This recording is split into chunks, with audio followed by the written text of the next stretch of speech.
ಅಧ್ಯಾಯ 7. ಪ್ರಾಯಶ್ಚಿತ್ತ ಬಲಿ ನಿಯಮಗಳು ಹೀಗಿವೆ. ಈ ಬಲಿ ಮಹಾಪರಿಶುದ್ಧವಾದದ್ದು. ದಹನ ಬಲಿ ಪ್ರಾಣಿಯನ್ನು ವಧಿಸಿದ ಸ್ಥಳದಲ್ಲೇ ಈ ಪ್ರಾಯಶ್ಚಿತ್ತ ಬಲಿ ಪ್ರಾಣಿಯನ್ನು ವಧಿಸಬೇಕು. ಯಾಜಕನು ಅದರ ರಕ್ತವನ್ನು ಬಲಿಪೀಠದ ಸುತ್ತಲೂ ಚಿಮುಕಿಸಬೇಕು.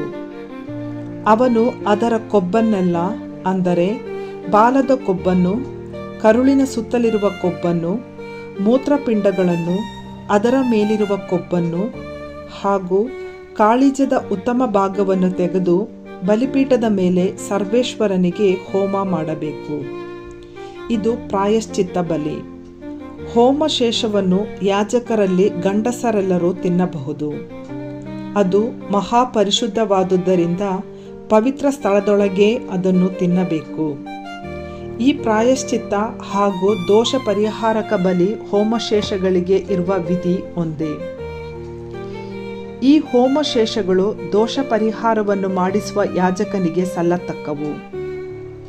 ಯಾರಾದರೂ ದಹನ ಬಲಿಗಾಗಿ ಒಂದು ಪ್ರಾಣಿಯನ್ನು ತಂದಾಗ ಅದರ ಚರ್ಮ ಆ ಪಶುವನ್ನು ಸಮರ್ಪಿಸುವ ಯಾಜಕನಿಗೆ ಸೇರಬೇಕು. ಒಲೆಯಲ್ಲಾಗಲಿ ಕಬ್ಬಿಣದ ಹಂಚಿನಲ್ಲಾಗಲಿ ಬಾಂಡ್ಲಿಯಲ್ಲಾಗಲಿ ಬೇಯಿಸಿದ ನೈವೇದ್ಯ ಪದಾರ್ಥವೆಲ್ಲ ಅದನ್ನು ಸಮರ್ಪಿಸುವ ಯಾಜಕನಿಗೆ ಸೇರತಕ್ಕದ್ದು. ಆದರೆ ಎಣ್ಣೆ ಹೊಯ್ದ ಹಿಟ್ಟನ್ನಾಗಲಿ ಬರೀ ಹಿಟ್ಟನ್ನಾಗಲಿ ಯಾರಾದರೂ ನೈವೇದ್ಯಕ್ಕಾಗಿ ತಂದಾಗ ಅದನ್ನು ಆರೋನನ ವಂಶದವರೆಲ್ಲರೂ ಸಮವಾಗಿ ಅನುಭವಿಸತಕ್ಕದ್ದು. ಶಾಂತಿ ಸಮಾಧಾನದ ಬಲಿ ನಿಯಮಗಳು ಇವು. ಯಾರಾದರೂ ಕೃತಜ್ಞತೆಯನ್ನು ಸಲ್ಲಿಸುವುದಕ್ಕಾಗಿ ಶಾಂತಿ ಸಮಾಧಾನದ ಬಲಿಯನ್ನು ಸರ್ವೇಶ್ವರನಿಗೆ ಅರ್ಪಿಸಲಾಶಿಸಿದರೆ ಆ ಬಲಿಪ್ರಾಣಿಯ ಸಮೇತ ಎಣ್ಣೆ ಮಿಶ್ರಿತವಾದ ಹುಳಿಯಿಲ್ಲದ ಹೋಳಿಗೆಗಳನ್ನು, ಎಣ್ಣೆ ಹಾಕಿದ ಹುಳಿಯಿಲ್ಲದ ಕಡುಬುಗಳನ್ನು ಹಾಗೂ ಎಣ್ಣೆಯಿಂದ ಪೂರ್ತಿಯಾಗಿ ತೋಯಿಸಿದ ಗೋಧಿ ಹಿಟ್ಟಿನ ಹೋಳಿಗೆಗಳನ್ನು ಸಮರ್ಪಿಸಬೇಕು. ಅದು ಅಲ್ಲದೆ ಹುಳಿ ರೊಟ್ಟಿಗಳನ್ನು ಕೂಡ ಸಮರ್ಪಿಸಬೇಕು. ಸಮರ್ಪಿಸುವ ಪ್ರತಿಯೊಂದು ವಿಧವಾದ ಪದಾರ್ಥಗಳಲ್ಲಿಯೂ ಒಂದೊಂದನ್ನು ಸರ್ವೇಶ್ವರನಿಗೋಸ್ಕರ ಪ್ರತ್ಯೇಕಿಸಬೇಕು. ಅವು ಬಲಿಪೀಠಕ್ಕೆ ಬಲಿಪ್ರಾಣಿಯ ರಕ್ತವನ್ನು ಚಿಮುಕಿಸಿದ ಯಾಜಕನಿಗೆ ಸೇರಬೇಕು. ಕೃತಜ್ಞತಾ ಬಲಿ ಪ್ರಾಣಿಯ ಮಾಂಸವನ್ನು ಬಲಿ ನಡೆದ ದಿನದಲ್ಲೇ ಭೋಜನ ಮಾಡಬೇಕು. ಮರುದಿನದವರೆಗೆ ಕಿಂಚಿತ್ತನ್ನು ಉಳಿಸಬಾರದು.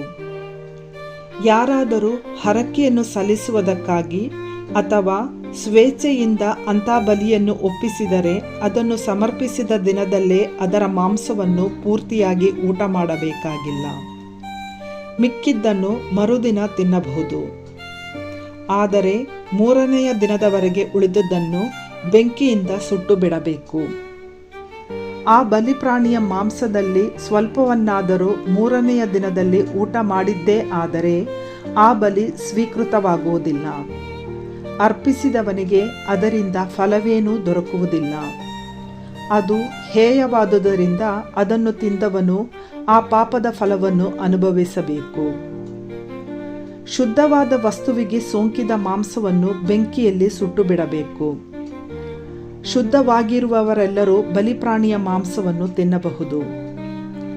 ಯಾರಾದರೂ ಅಶುದ್ಧರಾಗಿದ್ದು ಸರ್ವೇಶ್ವರನಿಗೆ ಸಮರ್ಪಿತವಾದ ಶಾಂತಿ ಸಮಾಧಾನದ ಬಲಿಪ್ರಾಣಿಯ ಮಾಂಸವನ್ನು ತಿಂದರೆ ಅಂಥವರನ್ನು ತಮ್ಮ ಕುಲದಿಂದ ತೆಗೆದುಹಾಕಬೇಕು.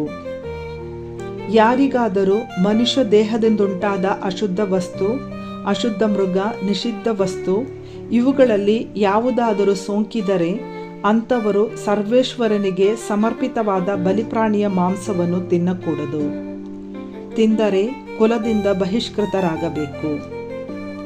ಸರ್ವೇಶ್ವರ ಮೋಶೆಗೆ ಇಂತೆಂದರು, ನೀನು ಇಸ್ರಾಯೇಲರಿಗೆ ಹೀಗೆ ಆಜ್ಞೆ ಮಾಡು.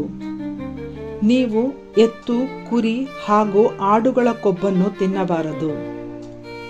ಅಂಥ ಪ್ರಾಣಿ ರೋಗದಿಂದ ಸತ್ತರೆ ಇಲ್ಲವೇ ಕಾಡು ಮೃಗದಿಂದ ಕೊಲ್ಲಲ್ಪಟ್ಟರೆ ಅದರ ಕೊಬ್ಬನ್ನು ಬೇರೆ ಕೆಲಸಕ್ಕೆ ಉಪಯೋಗಿಸಿಕೊಳ್ಳಬಹುದು.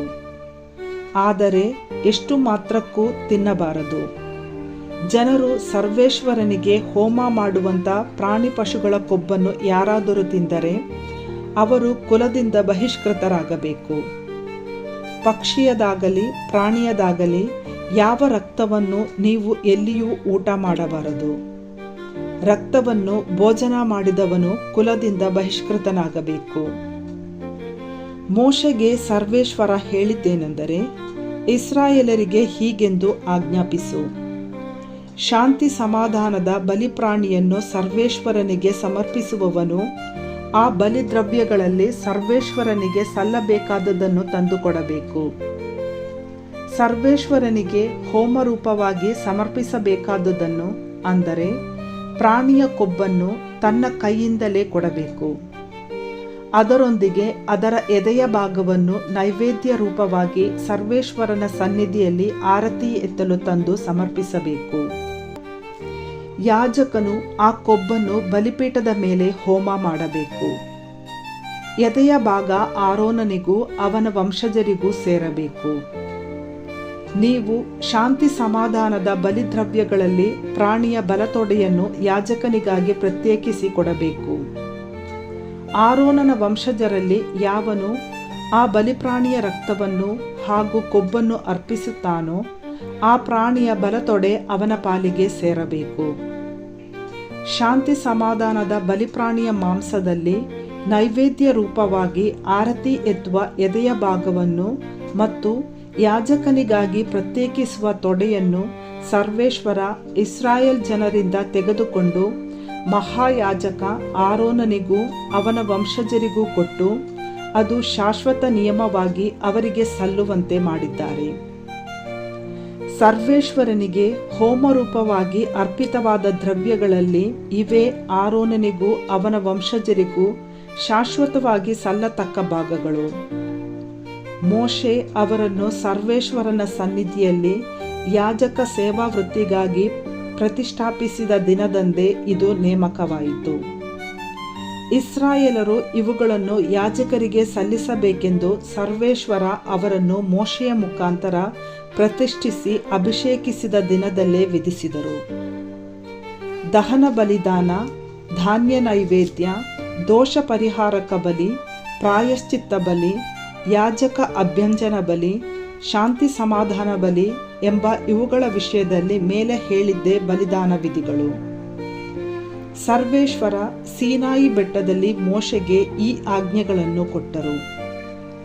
ಸೀನಾಯಿ ಮರುಭೂಮಿಯಲ್ಲಿ ಇಸ್ರಾಯೇಲರು ಅರ್ಪಿಸಬೇಕಾದುದನ್ನು ಸರ್ವೇಶ್ವರನಿಗೆ ಅರ್ಪಿಸಬೇಕೆಂದು ಮೋಶೆ ಆಜ್ಞಾಪಿಸಿ ಮೇಲ್ಕಂಡ ವಿಧಿಗಳನ್ನು ಕೊಟ್ಟನು.